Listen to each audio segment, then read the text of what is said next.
প্রিয় শিক্ষার্থী বন্ধুরা, আজ আমরা শিখব বাংলাদেশের দীর্ঘতম সেতু কোন কোনটি এবং কোন সেতুর কতটুকু দৈর্ঘ্য।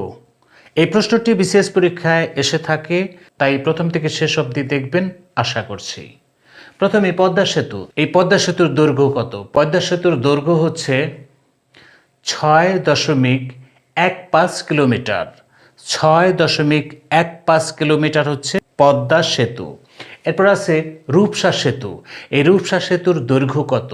রূপসা সেতুর দৈর্ঘ্য হচ্ছে 5.13 কিলোমিটার। 5.13 কিলোমিটার। এরপর আছে যমুনা সেতু। এই যমুনা সেতুর দৈর্ঘ্য কত? যমুনা সেতুর দৈর্ঘ্য হচ্ছে 4.987 কিলোমিটার। 4.987 কিলোমিটার। এরপর আছে যমুনা রেল সেতু। এই যমুনা রেল সেতুর দৈর্ঘ্য কত? জানা থাকলে লিখতে পারেন, না জানা থাকলে জেনে নিন। যমুনা রেল সেতুর দৈর্ঘ্য হচ্ছে 4.8 কিলোমিটার। 4.8 কিলোমিটার। এরপরে আছে হার্ডিঞ্জ রেল সেতু। এই হার্ডিঞ্জ রেল সেতু কত? জানা থাকলে লিখতে পারেন কমেন্টে, না জানা থাকলে জেনে নিন। হার্ডিঞ্জ রেল সেতু হচ্ছে 8.810 কিলোমিটার।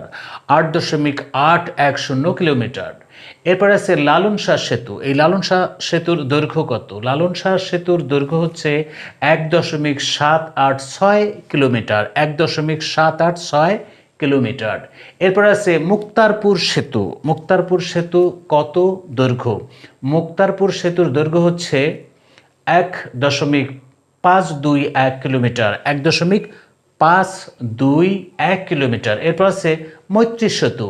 এই মৈত্রী সেতুর দৈর্ঘ্য কত? মৈত্রী সেতুর দৈর্ঘ্য হচ্ছে 1.493 কিলোমিটার। 1.493 কিলোমিটার। এরপর আছে পায়রা সেতু। এই পায়রা সেতুর দৈর্ঘ্য কত? পায়রা সেতুর দৈর্ঘ্য হচ্ছে 1.470 কিলোমিটার। 1.470 কিলোমিটার।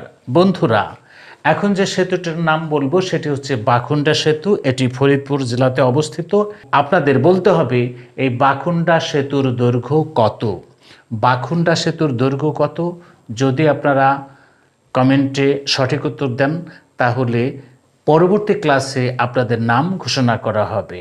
আশা করি বুঝতে পেরেছেন। দেখা হবে পরবর্তী কোনো ক্লাসে। সে নাগাদ ভালো থাকুন। আসসালামু আলাইকুম।